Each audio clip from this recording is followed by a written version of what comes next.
اهلا كديرين لاباس عليكم بخير؟ كنتمنى تكونوا كاملين بخير وعلى خير. اليوم ان شاء الله نقدم لكم مريندينا باسهل، ماشي مريندينا زعما كتشبه الميريندينا ولكن باسهل الطرق. المهم ندوزو المقادير. في المقادير درت بيضه. بالنسبه للكيكه درت بيضه وكاس ديال سنيده، خلطتهم مزيان بوحديتهم. من بعد زدت عليهم كاس ديال الزيت وخلطته معاهم كما كتشوفوا بشويه بشويه حتى كملت الكاس. من بعد خلطت عاوتاني دوك المقادير كاملين وزدت عليهم كاس ديال الماء. من الاحسن ديروا كاس ديال الحليب، كاس ديال الماء مكيجيش زوين. صافي هنايا زدت الماء وخلطت عاوتاني مزيان، طربت داكشي مزيان. ومن بعد زدت عليهم 300 غرام ديال الفورست اللي هي بكاس العنبه، هي 3 الكيسان. من بعد ما زدت الطحين بشويه بشويه، من الاحسن تبقاو الطحين تزيدوها بشويه بشويه، ما ديروش في خطره واحده كيبقى يطيح البيض.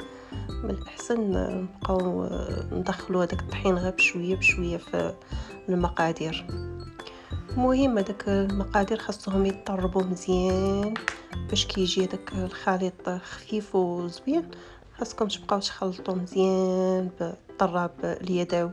اما الا درتو الطراب الكهربائي راه هذاك الشيء كيدوز بسرعه وكيجي الخليط خفيف. ولكن انا ولفت على هذا الطراب اليدوي حتى هو كيجي صراحه كتجي الكيكه ديالو زبينه. انا كنستعملو غير هواي. المهم ملي كملنا الطحين بشويه بشويه كنزيدوا واحد الخماره ديال 7 غرام حتى هي غير دوزوها غربلوها وزيدوها. المهم راه الكيكه جات زوينه وجات رطبه. من بعد ما كيتسالي الخليط ديال الطحين كتزيدوا شي معلقه ديال الخل ولا معلقه ديال الحامض، المهم باش تحيد هذيك الزفوريه ديال البيض. ومن بعد كتزيدوا خماره، واخا انا قلتها لكم قبيله مع الطحين، ولكن الخماره كتبقى هي الاخر، ما كديروهاش مع الطحين باش كتجي مزيانه في الاخر. من الاحسن تبقى الخماره هي الاخرانيه. ومن بعد صافي كتكبوا الخليط كامل في اللاطه وزعوه على هذيك اللاطه. راه شفتوا اللاطه ديالي انا صغيره شويه، المهم نتوما عينكم ميزانكم على اللاطه اللي غديروا. صافي تقادوا داك الخليط وتدخلوها للفران مباشره، تخليوها 15 دقيقه تقريبا وتخرجوها كل فران سخون. من بعد ما كطيب الكيكه خرجتها من الفران، وكما كتشوفوا هنا قسمتها على جوج. كناخذ النص الاول اللي هو هذا، كما كتشوفوا راه قشرته شي شويه من الفوق باش ما تبقاش ديك الطبقه الفوقانيه قاصحه. من بعد درت عليها الشوكولاته اللي كاش فيها جا لي شوكولاط قاصح فدوبتو. هي من الاحسن نتوما تذوبوا الشوكولاط باش كيجي يعني كيسهل عليكم الخدمه.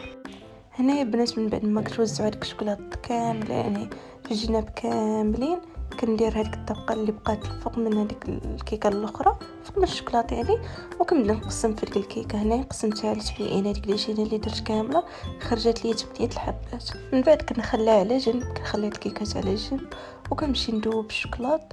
كما كتشوفوا هذه اول وحده صوبتها وبقى لي 7 الاخرين. هنا يدوب الشوكولاط بقيت كندير فيه الكيكات حبه بحبه. من بعد ما درنا ليهم كاملين الشوكولاط حطيناهم فوق ورق الطبخ حتى نشفوا مزيان. ايوا كيف ما كتشوفوا معايا يا البنات جات غزاله تبارك الله.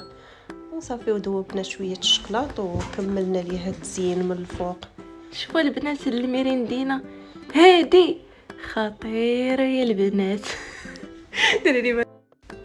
من بعد ما كملنا التزيين ما نقولش لكم البنات راه جات زوينه وتنفع بزاف بالنسبه اللي عنده الوليدات. هذه بعدا حاجه ديال الدار، حاجه نقيه، حاجه زوينه تنفعكم بزاف الوليدات المدرسه.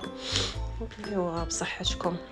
هنايا غنقسموها وغتشوفوها كيفاش جات من الداخل. والله يا البنات جات غزاله وجات رطبه.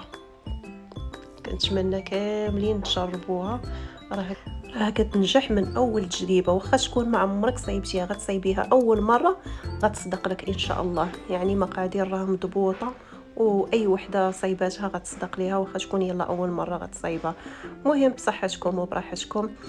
واللي بانت ليه شي حاجه ماشي هي هذيك يكتبها لينا في كومونتير. يلا مع السلامه.